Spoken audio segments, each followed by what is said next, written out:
Imaginez, vous êtes prêt à accueillir vos premiers voyageurs dans votre superbe location de vacances. Vous avez pensé à tout, ou presque. Vous avez préparé un livret d'accueil qui répond à toutes leurs questions. Imaginez leur satisfaction en trouvant toutes les informations essentielles pour leur séjour avant même qu'ils arrivent dès leur réservation.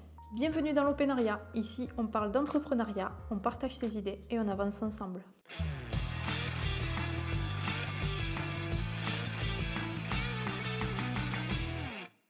Un livret d'accueil, c'est pas juste un plus qui est agréable pour le voyageur, c'est une nécessité. Il rassure vos voyageurs en leur donnant toutes les informations clés sur votre location. Il est aussi à l'image de votre professionnalisme et de votre souci du détail. C'est un point qui peut vous différencier de la concurrence et améliorer nettement l'expérience client. Et donc, vos évaluations. Le mieux est bien sûr d'avoir un livret d'accueil numérique.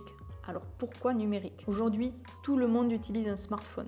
Les plateformes le savent, elles font des promotions sur les réservations qui ont lieu sur mobile, parce que tout le monde est sur le mobile. Un livret numérique, lui, il est facile à mettre à jour, contrairement à un livret papier. Un livret numérique, il est accessible partout et bien plus écologique. Alors, comment composer son livret d'accueil? On va commencer par les bases. Il vous faudra les instructions pour l'arrivée, les instructions pour le départ, le code du Wi-Fi et le numéro auquel on va pouvoir vous joindre en cas de problème pendant le séjour. Vous pouvez aussi ajouter les règles de la maison afin d'éviter qu'il y ait un malentendu. C'est une ressource essentielle pour les guider sur les bases de leur séjour. Maintenant, on peut aller un peu plus loin et inclure des instructions pour l'utilisation de certains appareils, par exemple la télévision, la plaque de cuisson. Vous avez forcément, si vous êtes déjà hôte, eu la question de nombreuses fois de comment fonctionne la plaque de cuisson ou comment fonctionne la télé ou je n'arrive pas à allumer la télé. La plaque ne marche pas.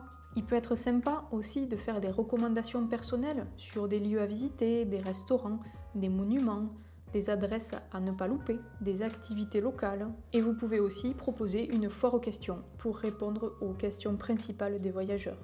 Du style, est-ce que les draps et les serviettes sont fournis? Ce sont ces petites attentions qui peuvent transformer un séjour agréable en une expérience mémorable pour votre voyageur. Et c'est bien ce qu'on cherche.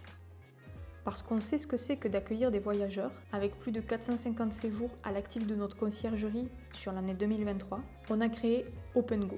Pour vous simplifier la tâche, on a compilé ce qui marche le mieux en termes d'accueil pour seulement 4 € par mois et par livret. Avec OpenGo, vous recevrez un livret d'accueil personnalisé et personnalisable, prêt à l'emploi et qui impressionnera vos voyageurs. Cela rendra leur séjour inoubliable et favorisera une meilleure notation pour vous. Je vous montre un petit peu à quoi ressemblent les livrets OpenGo, sachant que les couleurs, polices, formes peuvent être modifiées pour correspondre à la charte graphique de votre entreprise, de votre logement, de votre conciergerie. Voilà la page d'accueil où vous trouvez de nombreux boutons qui orientent le voyageur.